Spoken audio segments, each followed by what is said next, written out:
আলহামদুলিল্লাহ, সমস্ত তারিফ ও প্রশংসা মহান রবের দরবারে, যার অশেষ মেহেরবানিতে আজ পবিত্র জুমার দিন পৃথিবীর সমস্ত ব্যস্ততাকে পেছনে ফেলে একমুখী হয়ে একনিষ্ঠভাবে একমাত্র আল্লাহ তাআলার ইবাদত বন্দেগী করার জন্য আমরা তার ঘর মসজিদে আসতে পেরেছি। এজন্য সকলে শুকরিয়া আদায় করি, বলি আলহামদুলিল্লাহ।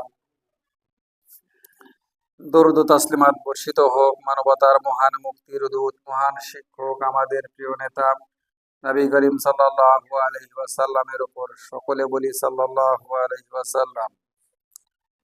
গত জুমায় আলোচনা করছিলাম যে আল্লাহ রাসূলকে আল্লাহ নিষেধ করছেন যে যারা কুফরির মধ্যে দৌড়াদৌড়ি করতেছে এই সমস্ত লোকের জন্য কোনো টেনশন, কোনো চিন্তা, কোনো দুঃখ করিবেন না।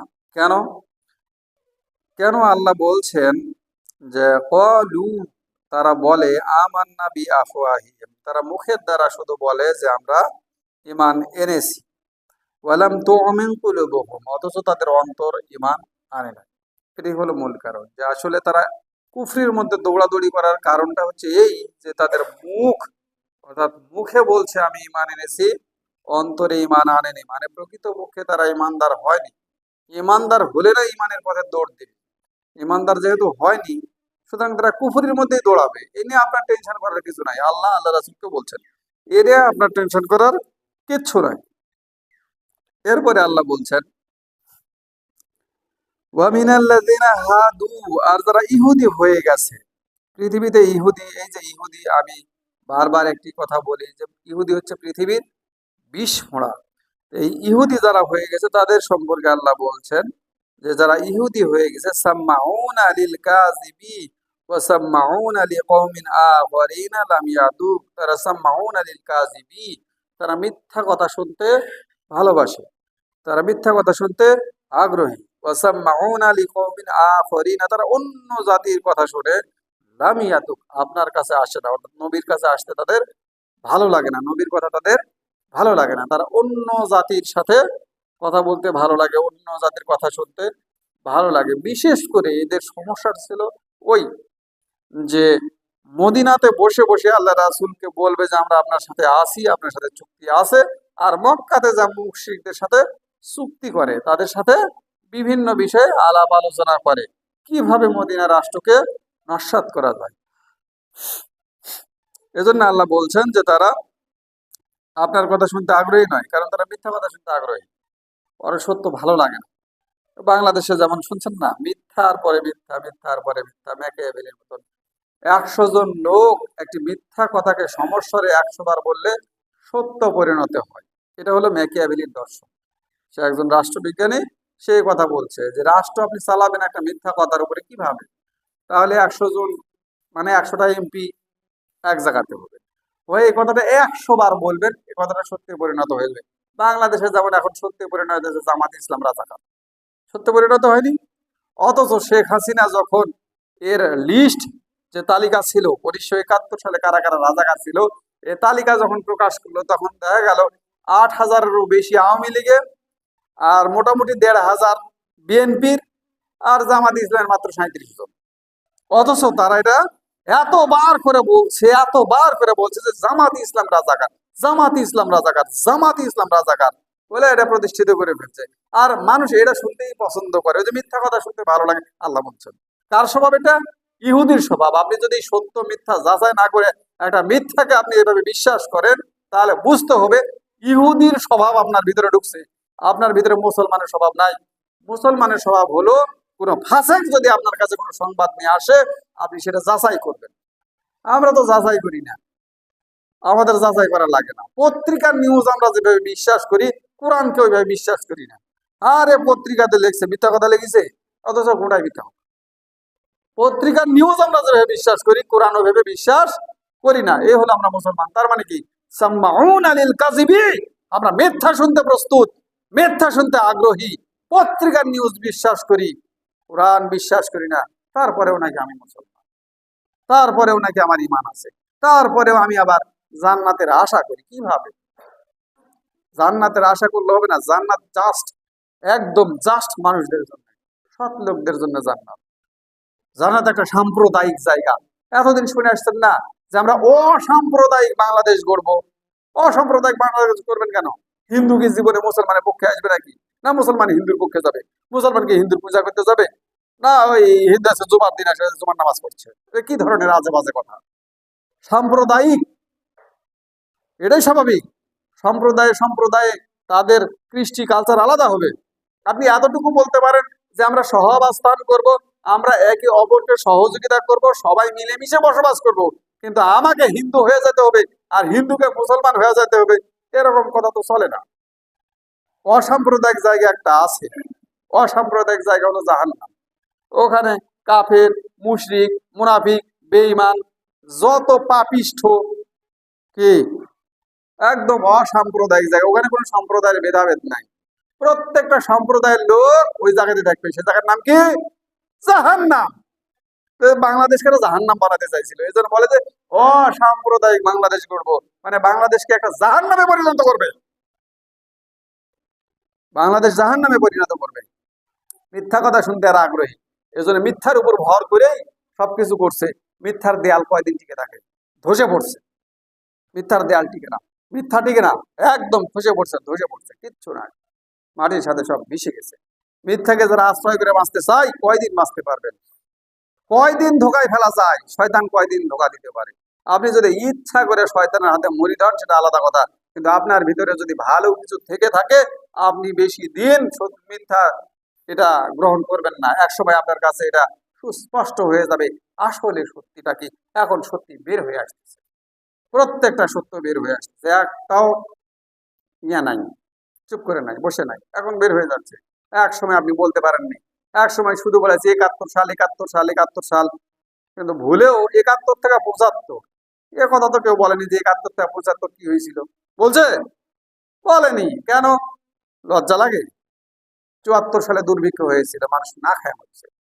কই? এর আগে কতদিন? মোটামুটি 22-23 বছর পাকিস্তান দেশ চালাইছে, মানুষ তো না খায় মরে, দুর্ভিক্ষ হয়নি। আপনি কি এমন জাদু মন্ত্র করলেন 3-4 বছরের মধ্যে দেশে দুর্ভিক্ষ দেখা দিল?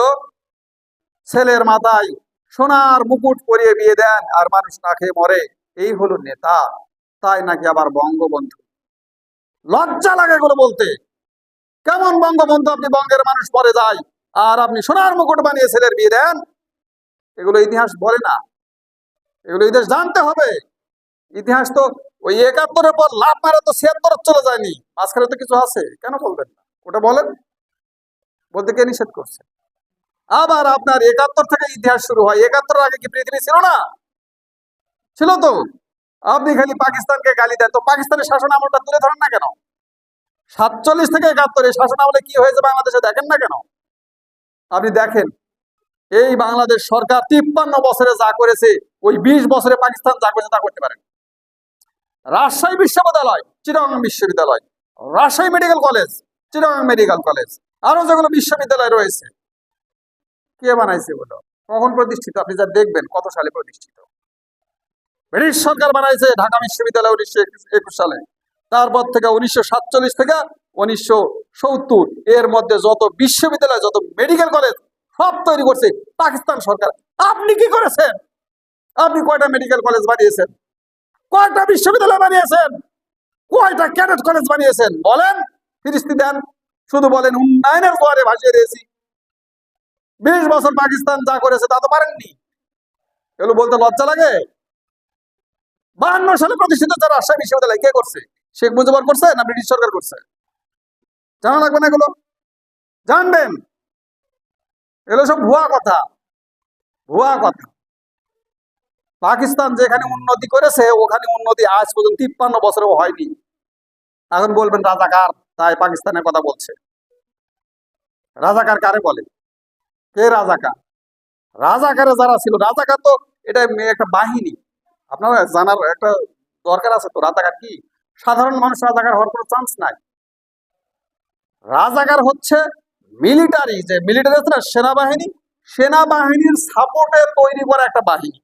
অর্থাৎ সেনাবাহিনী যদি, সেনাবাহিনী কম, সব জায়গাতে যেতে পারছে না, বিভিন্ন ব্রিজ কালভার্ট সরকারি স্থাপনা, এগুলো পাহারা দেওয়ার জন্য একটা বাহিনী তৈরি করা হয়েছিল। এই বাহিনীর নাম হচ্ছে রাজাকার। রাজাকারের পোশাক ছিল, ইউনিফর্ম ছিল। আপনারা জানেন রাজাকার কারা? রাজাকার তো সরকারি কর্মচারী, সে তো সরকারি চাকর। এই রাজাকার বাহিনী পাকিস্তানে কি ছিল? রাজাকার না। এখন সে বাহিনীর নাম কি জানেন? জানেন না? এখন সে বাহিনীর নাম হচ্ছে আনসার বাহিনী। রাজাকার বিলুপ্ত করে দেয়, আনসার তৈরি করা হয়েছে। আপনারা এগুলো ইতিহাস জানেন না, খালি বলে দিলেন রাজাকার হয়ে গেল। রাজাকার কে? হু ইজ রাজাকার? জানতে হবে তো। রাজাকার হলো সরকারি বাহিনী। এখন সে বাহিনী নাম পরিবর্তন করে রাজাকারকে বিলুপ্ত করে রাজাকার যে কাজটা করতো সেই কাজ এখন করে আনসার ভিডিপি। আপনাকে জানতে হবে ইতিহাস। ওই যে সাম্মাউনা লিল কাযিবি, মিথ্যা শুনতে এরা প্রস্তুত। এরা সারা জীবন মিথ্যা শুনে আসছে, সত্য শোনেন। এই জন্য তো তালিকা পাওয়া যাচ্ছে। কেন তালিকা পাওয়া যাচ্ছে জানেন না? ওই সময় কে কে চাকরি করছিল রাজাকার বাহিনীতে, তালিকা আছে না সরকারের কাছে? ওই সেনাবাহিনীতে কারা কারা চাকরি করছে নাই সরকারের কাছে ডাটা? আমি যে একটা অফিসে চাকরি করি, আমি যদি মরেও যাই 100 বছর পরেও দেখা যাবে যে এত সাল থেকে এত সাল পর্যন্ত অমুক অফিসার এই প্রতিষ্ঠানে চাকরি করেছিল। বোঝেন নাই? এটা ইজিতে পাওয়া যায়, ইজিতে, সহজে। তো রাজাকার কারা কারা ছিল হাসিনা এমনি প্রকাশ করতে পারছে? হাসিনা তো বোঝেনি, হাসিনা তো দেশে ছিল না। হাসিনাকে তো পরে জিয়াউর রহমান দেশে নিয়ে আসছে। 71 সালে কি হয়েছে সেটা হাসিনা কেমন করে জানবে? জানবে না তো। সে তো সেনাবাহিনীর অধীনে ছিল, সেনাবাহিনীর তত্ত্বাবধানে ছিল। পাকিস্তান সেনাবাহিনী নাকি খুবই খারাপ, এতই খারাপ যে সেনা ক্যান্টনমেন্টে জয়ের জন্ম হয়েছে 1971 সালে। এগুলো জানবেন না ইতিহাস? তা আপনি শেখ মুজিবুরের মেয়ে, শেখ মুজিবুরের সাথে তো গন্ডগোল, আর আবার সেই আর্মির মেডিকেল কলেজ সিএমএইচ এ সজীব জয়ের জন্ম হয় কিভাবে? এগুলো সব মিথ্যা কথা। সত্য ইতিহাস জানতে হবে, সত্যটা কি ছিল এটা জানতে হবে। পড়বেন বই পুস্তক যেগুলো, এগুলো সত্য ইতিহাস ছিল না? সেক্টর কমান্ডার মেজর জলিল, তার লেখা বই ছিল অরক্ষিত স্বাধীনতায় পরাধীনতা। বাংলাদেশে প্রথম বাংলাদেশ স্বাধীন হওয়ার পর যেই লোকটাকে সরকারি ভাবে গুম করা হয়েছে, এই লোক এই সেক্টর কমান্ডার মেজর জলিল। কেন? সে তো সেক্টর কমান্ডার, সে তো মুক্তিযুদ্ধ করেছে। কি জন্য তাকে গুম করতে হলো জানেন? এগুলো জানেন না তো, এগুলো জানতে হবে। সে বই লিখে গেছে অরক্ষিত স্বাধীনতায় পরাধীনতা, পড়ে দেখবেন। পরতে পরতে লেখা আছে কিভাবে ভারতের কাছে দেশটাকে বিক্রি করে দিচ্ছিল। এগুলোর প্রতিবাদ সে করেছে। পাকিস্তান সেনাবাহিনী কি করেছে? করেছে তো ভারতের সেনাবাহিনী। 16ই ডিসেম্বরের পর বাংলাদেশ থেকে যা পাইছে ঝাড় দিয়ে নিয়ে গেছে। এমনকি রাস্তায় যদি কোনো মেয়ে দেখতে পেয়েছে সেটাও লিয়ে গেছে ভারতীয় সেনাবাহিনী। আপনি জানতে হবে ভারতের সেনাবাহিনীর বিরুদ্ধে তো আপনি কিছুই বলেন না। ভারতের সেনাবাহিনী যেগুলো করলো, আমার বাংলাদেশ নাকি 71 সালে স্বাধীন হয়েছে। কিভাবে স্বাধীন হয়েছে? ওই যে 71 সালে পাকিস্তানি হানাদার বাহিনী আত্মসমর্পণ করেছে কার কাছে? বাংলাদেশের মুক্তিযুদ্ধের সর্বাধিনায়ক কে ছিল? এমএজি ওসমানী, আতাউল গনি ওসমানী। তার কাছে তো আত্মসমর্পণ করেনি। কার কাছে আত্মসমর্পণ করছেন জানেন? জগজিৎ সিং অরোরা, ভারতের সেনাপ্রধান। সে ভারতীয় সেনা বাহিনীর কাছে পাকিস্তান কেন আত্মসমর্পণ করবে? বাংলাদেশ কিভাবে স্বাধীন হলো? বাংলাদেশ তো স্বাধীন হয়নি। বাংলাদেশকে ভারতের হাতে তুলে দেওয়া হয়েছে, চুক্তি করে গেছে কার সাথে? ভারতীয় সেনাবাহিনীর সাথে। আমার সেনাবাহিনী কই? কোথায় শেখ মুজিবুর রহমান? কোথায় তাজউদ্দিন? কোথায় নজরুল? কোথায় কামরুজ্জামান? কোথায় আতাউল গনি ওসমানী? কাউকে তো সেখানে যেতে দেওয়া হয়নি। ভারতীয় সেনাবাহিনীর কাছে আত্মসমর্পণ করেছে কেন? আর এই ভারত বাংলাদেশ লুটে পুটে খাচ্ছে। এখনো বলে জামাত ইসলাম রাজাকার। জামাত ইসলাম রাজাকার না। 71 সালে সে প্রতিবাদ করেছিল না আমি ভারতের কাছে দেশ কট দিতে চাই না, বন্ধক দিতে চাই না, এটাই জামাতের অপরাধ। এখনো জামাত দুই কথা বলছে, ভারতের হাতে কেন আমি দেশকে দেবো? আমি যদি স্বাধীনই হইতে স্বাধীনভাবে নিজের মত প্রকাশ করবো, স্বাধীনভাবে কাজ করব, আমি আমার বাড়িতে থাকবো, ভারতের কথা শুনে কেন চলবো? দেখেন নাই বিগত সরকারের আমলে একজন ভারত থেকে ঘুরে আসে আর বলে মিডিয়ার কাছে আমি এটা বলতে পারবো না, কি আলোচনা হয়েছে বলতে পারবো না, যদি ভারত সরকার অনুমতি দেয় তাহলে বলতে পারবো। ওর মাজা মুজা কিছু আছে, ভারত সরকার অনুমতি দিলে বলবে কেন? দেশ কি ভারত নাকি? এগুলো প্রতিবাদ করলে আপনাকে বলবে রাজাকার, এগুলো প্রতিবাদ করলে বলবে রাজাকার। জানতে হবে দেশের ইতিহাস। দেশে আপনি বসবাস করেন, দেশের ভালো কিছু কিভাবে দেশ চলে আর কিভাবে দেশ চালাতে হবে জানতে হবে। আমরা জনগণ, আমার দেশকে ভালোবাসতে হবে, দেশকে নিয়ে চিন্তা করতে হবে। মিথ্যা কথা শোনার দিন শেষ। মিথ্যা কথা কেন শুনবেন? সত্যের অনুসন্ধান করেন। ইহুদি জাতির মতন হয়েন না যে মিথ্যা শুনতে আপনি আগ্রহী। মিথ্যা শুনতে আগ্রহী হয়েন না, সত্যের অনুসন্ধান করেন। ইমানদার মুমিন সবসময় সত্যের অনুসন্ধান করবে। আসলে সত্য কি? ইব্রাহিম আলাইহিস সালামের মতো। ইব্রাহিম আলাইহিস সালাম জাতির মূর্তি পূজায় লিপ্ত থাকা দেখে টেনশনে পড়ে গেলেন। এরা মূর্তি নিজে হাতে বানাচ্ছে, নিজে হাতে বানায়, আমার নিজের হাতে তাকে সেজদা করছে। নিজে ভগবান বানায়, নিজে গড বানায়, নিজে আল্লাহ বানায়। What is this? এটা হতে পারে না। তাহলে সত্যের অনুসন্ধান শুরু ইব্রাহিম আলাইহিস সালামের। তিনি সত্যের অনুসন্ধান করছেন। সত্যের অনুসন্ধানে নামার পরে সূর্যের দিকে তাকিয়ে বললেন, এই যে সূর্য এত বড়, তাহলে সূর্য মনে হয় আমাদের রব হইতে পারে। সূর্য ডুবে গেল, না না না, এমন জিনিসের আমি ইয়া করি না যে ডুবে যায়, এটা তো রব হতে পারে না। সূর্য চন্দ্র অনেক অনুসন্ধান করার পরে ডিসিশনে আসলেন যে না, এই সূর্যকে কেউ না কেউ পরিচালনা করছে, এই চন্দ্রকে কেউ না কেউ পরিচালনা করছে, এর ভিতরে এর পিছনে যে রহস্য, তিনিই রব। তিনি কে? তিনি আল্লাহ রাব্বুল আলামিন। এই পিছনের রহস্য আপনাকে জানতে হবে, সত্য অনুসন্ধান করতে হবে। আপনি তো বলেন ইব্রাহিম আলাইহিস সালাম কি আমাদের জাতির পিতা না? ইব্রাহিম আলাইহিস সালাম আমাদের জাতির পিতা। ইব্রাহিম আলাইহিস সালাম কিভাবে সত্য অনুসন্ধান করছেন, সেভাবে আপনি সত্য অনুসন্ধান করবেন না, জানবেন না। প্রত্যেকটা বিষয়ে সত্য অনুসন্ধান করতে হবে। মিথ্যার প্রতি আকৃষ্ট হওয়া যাবে না, মিথ্যার প্রতি আগ্রহান্বিত হওয়া যাবে না। তাহলে ইহুদি যেরকম আমি ওই রকম হব। কি হব? ইহুদি অভিশপ্ত, আমিও অভিশপ্ত হয়ে যাব। ইহুদি অভিশপ্ত, আমিও কি হব? অভিশপ্ত হয়ে যাব। এই জন্য আল্লাহ বলছেন ইহুদিরা কি করে? সাম্মাউনা লিল কাযিবিন, তারা মিথ্যা শুনতে আগ্রহী। আমরা মিথ্যা শুনতে আগ্রহী না, আমরা সত্য অনুসন্ধান করব, আমরা মুসলমান। এরপরে বলছে সাম্মাউনা লিকাউমিন আখরিন, তারা অন্য জাতির কথা শুনবে, মুসলমানদের কথা শুনবে না। মুসলমানদের কথা শুনতে তারা আগ্রহী না। আলেম ওলামা এত করে বলছে, কোরআনের কথা বলছে, হাদিসের কথা বলছে, তাফসিরের পর তাফসির হয়েছে, মাহফিলের পর মাহফিল হয়েছে, সত্যকে জানানোর চেষ্টা করেছে, এগুলা তারা শুনবে না। কি শুনবে? ওই তার নেতা কি বলে গেছে সেটা শুনবে। নেতা চুরুট না ধরালে যার কথা হয় না, সে নেতার কথা শুনবে। যে নেতা গাঁজাখোর, সে নেতার কথা কেন শুনবেন? আপনি কি গাঁজাখোর? ও নেতার কথা শোনা মানে কি জানেন? আপনি ও নেতার কথা শুনছেন মানে আপনি যতদিন এই পৃথিবীতে বেঁচে থাকবেন আর ওই নেতার আনুগত্য করবেন, ততদিন আপনার আমল নামায় গাঁজাখোর সব দেখা হবে। নাকি গাঁজা খেলে সব হয়? হ্যাঁ, নেতা যে গাঁজা খায় দেখছেন না? ব্রিটিশ সরকারের একজন সাংবাদিক, তার কাছে সাক্ষাৎকার দিচ্ছে, তাও গাঁজাটা দিচ্ছে। মানে গাঁজার এত নেশা, দেখবেন আছে নেটি, এগুলো পাওয়া যায়। একজন সাংবাদিকের কাছে আপনি সাক্ষাৎকার দিচ্ছেন, সেখানেও ভদ্রতা নাই, সেখানেও গাঁজা টানেন। এত বড় গাঁজা খোর, তারপরে আমরা তাকে অমুক তমুক লকব দিতে হবে। গাঁজা করতে দেখেন, প্রমাণ আছে, আমার কথা প্রমাণ আছে, আপনারা সবাই দেখছেন, কিন্তু এভাবে কখনো ভাবেন সে একটা গাঁজা। গাঁজা খোর কখনো ভালো হয় না। গাঁজা খায় কি বলে না বলে স্টেশন আছে? নাই তো। এই জন্য কি করতে হবে? আমাদের কি করতে হবে? সত্যের অনুসন্ধান করতে হবে। আর যারা সঠিক কথা বলে সে কথাটা শুনতে হবে। গাঁজাখোরের কথা শুনে দেশ চালালে হবে না। লাম ইয়াতুক, তারা তোমার কাছে আসে না। এই তোমার কাছে আসে না, যেমন আল্লাহ রাসূলের কাছে আসেনি। এখনো যারা সত্য কথা বলে, ভালো কথা বলে, আলম আলেম ওলামা, তাদের কাছে আসে না। আবার এই যে ভোট আসবে না, ভোট দেওয়ার সময় কি বলবে জানেন? কিছু কিছু লোক বলবে আমার একটা ভোটও মিস যায়নি। তিনটা ভোট দিছি, তিনটাই পাস করেছে, একটাও পয়সা যায়, তাই না? ভোট বলে পয়সা যায়।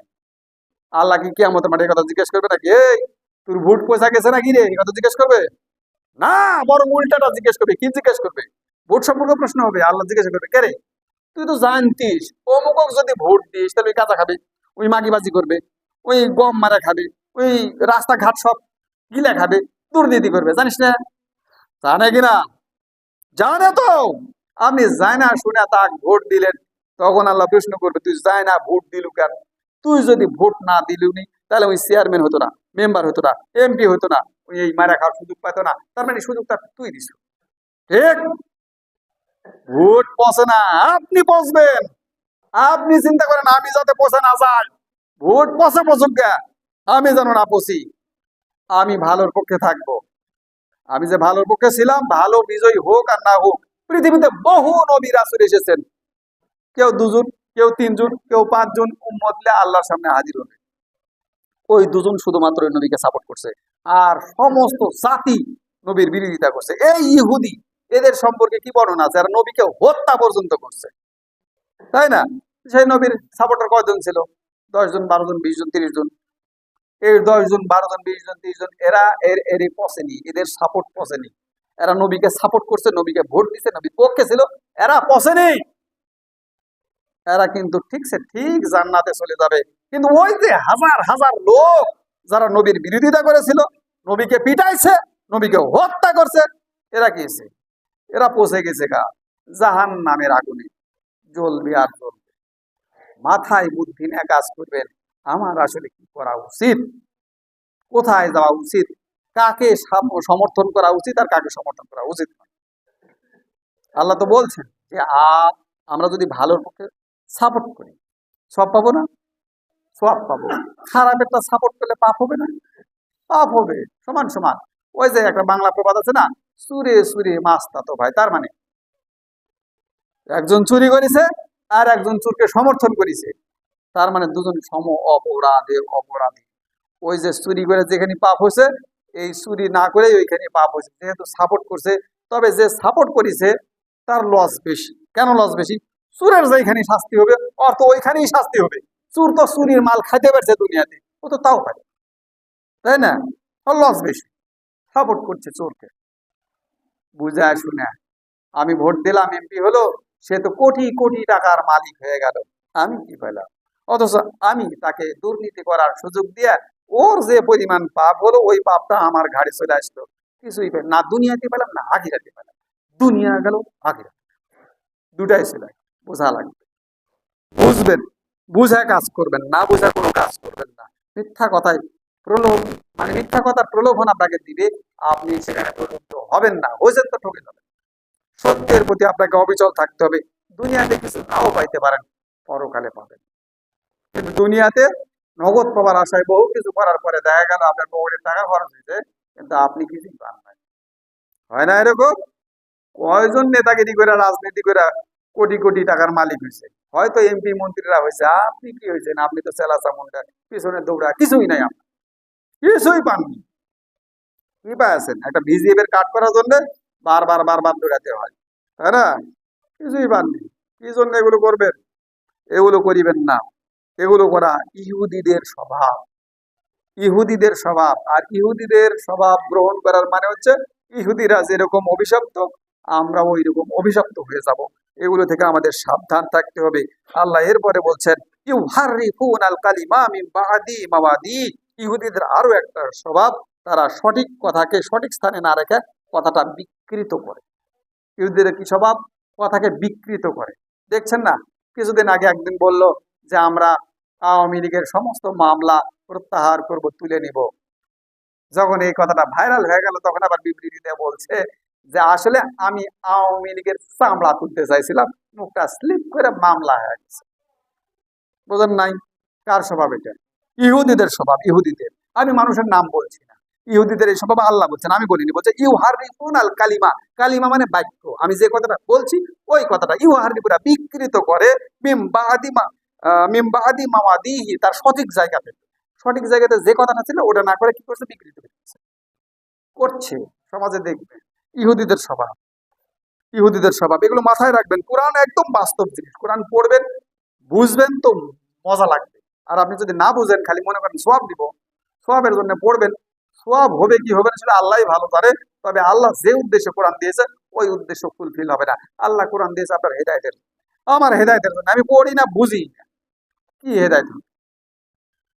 না বুঝা পড়লে কি হবে? হেদায়েত হবে? হেদায়েত হবে না। পাগলের মতন হাসা হবে, পাগলের সুখ মনে মনে। তো পাগলের সুখ মনে মনে, যারা কোরআন মানে বারবার বারবার বারবার খতম দেয়, এদের সুখ আছে মনে মনে। এতগুলা খতম দিছি, কত যে সব হয়েছে আল্লাহ ভালো জানে, মনে মনে সুখ আছে না? পাগলের সুখ মনে মনে। ডোন্ট মাইন্ড, মাইন্ড করবেন না। আমি আপনাদের বিবেককে জাগ্রত করার জন্য কথা বলছি, আপনাদেরকে অবহেলা করার জন্য আমি বলি। বিবেককে শানিত করেন, জাগ্রত করেন। এমন একজন সাহাবীর নাম বলবেন, একজন, যে কোরআন না বুঝা পড়িছে, পাবেন খুঁজে। আপনি কোন নবীর ফলোয়ার? নবী না বুঝা কোরআন পড়িছে? তো না, নবী বুঝা কোরআন পড়িছে, তাহলে বুঝা কোরআন পড়া নবীর সুন্নত। আর আমি কোন নবীর সুন্নত পালন করি যে আমি না বুঝা কোরআন পড়ি? সাহাবীরা বুঝা বুঝা কোরআন পড়িছে, তাহলে বুঝা বুঝা কোরআন পড়া সাহাবীদের সুন্নত। আমি কোন সাহাবীকে ফলো করি যে না বুঝা পড়ি? কি সুন্নত এগুলো? কাকে আপনি পেয়েছেন? নবীকে পেয়েছেন না সাহাবীকে পেয়েছেন যারা না বুঝা কোরআন পড়া সওয়াব নিছে? আছে? দিতে পারবেন একটা প্রমাণ? একজনের নাম বলতে পারবেন যে অমুক নবী, তার উপরে একটা কিতাব নাজিল হয়েছিল, কিতাবের কিচ্ছু ঘোড়ার ডিম বোঝে না, খালি পড়িছে তোতা পাখির মতন? পারবেন দিতে? পারবেন না। তাহলে কোন নবীর সুন্নত নয় এটা। না বুঝে কোরআন পড়া কোন নবীর সুন্নত নয়, সাহাবীরাও এরকম নয়। তাহলে নবীও না বুঝা পড়েনি, সাহাবীও না বুঝা পড়েনি, আর আমি পড়ে মনে করছি আমি নবীর সুন্নত পালন করছি। নবী কোরআন পড়িছে, আমি কোরআন পড়ছি, নবীর সুন্নত পালন হলো না। নবী কিভাবে সুন্নত পালন করেছে সেটা আপনাকে দেখতে হবে না? না দেখে খালি নিজের মন মতো সুন্নত বানা নিলেন আর ভেয়ে গেল। নিজের মন মতো সুন্নত বানালে হবে না, নবীর সুন্নতের সাথে সুন্নত মিলাবে, তাহলে সেটা সুন্নত। আমার মনের মতন হলে সেটা নবীর সুন্নত নয়, হয়তো আমার সুন্নত। আপনি বলতে পারেন এটা আমার বাপের সুন্নত, আমার বাপ না বুঝাই কোরআন পড়িছে, আমিও না বুঝাই কোরআন পড়ি, বাপের সুন্নত, নবীর সুন্নত না। নবীর সুন্নত বুঝতে হবে।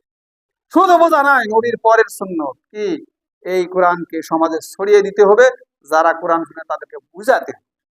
এরপরে যারা বুঝেছে তাদেরকে সংগঠিত করে একত্রিত করতে হবে, তাদেরকে নিয়ে এই কোরআনকে বাংলার জমিনে, আল্লাহর পৃথিবীতে, আল্লাহর জমিনে প্রতিষ্ঠিত করতে হবে। এগুলো নবীর সুন্নাহ। তাই করেনি নবী? দেখেন নবীর জীবনী পড়ে দেখেন। আল্লাহ রাসূল কোরআন পড়ছেন, কোরআন বুঝিয়েছেন, সাহাবীদের পড়াইছেন, সাহাবীদের বুঝাইছেন, সাহাবীরা বুঝিয়েছে, সাহাবীদের সাথে নিয়ে মদিনাতে ইসলাম কায়েম করেছেন। এটা হলো নবীর সুন্নাহ। আমি কোন নবীর সুন্নাত পালন করি যে না বুঝা মসজিদে বসে তাই খালি কোরআন পড়ি আর মনে করি সওয়াব এত হয়েছে, কতগুলো ট্রাকে তো পারবে না। বা তাহলে কি নিয়ে আসা লাগবে? বড় বড় জাহাজ দিয়ে আসা লাগবে সওয়াব দেওয়া যাওয়ার, তাই না? কোন নবীর সুন্নাত এটা? কোন নবীর সুন্নাত না, এগুলো হচ্ছে বিদআত। বিদআত। নবী এগুলো করে নাই। নবী যেটা করেনি সেটা বিদআত। কেন করবেন? নবী তো এই কাজ করেনি। কোন নবীর সুন্নাত আমাকে খালি বুঝায় দিবেন, আমি মেনে নেব। একজন নবীর নাম বলবেন, একজন সাহাবীর নাম বলবেন, বলে বলবেন যে ওই নবী না বুঝা কোরআন পড়িছে, না বুঝায় মানুষকে দাওয়াত দিয়েছে, খালি আমাকে বলবেন, আমি মেনে নেব। খালি একজনের নাম বলবেন। আর যদি বলতে না পারেন, মাথায় রাখেন এটাই নবীর সুন্নত যে কোরআন বুঝতে হবে, এটাই নবীর সুন্নত কোরআন বোঝাতে হবে, এটাই নবীর সুন্নত যে কোরআন আল্লাহর জমিনে বাস্তবায়ন করতে হবে, কোরআনকে প্রতিষ্ঠিত করতে হবে, এটা নবীর সুন্নত। তো সময় শেষ, যতটুকু আলোচনা করেছি এই আলোচনা থেকে আল্লাহ রাব্বুল আলামিন আমাদের সবাইকে যেন শিক্ষা নিয়ে বাস্তব জীবনে আমল করার তৌফিক দেন। আমিন। বারাকাল্লাহু লানা ওয়া লাকুম।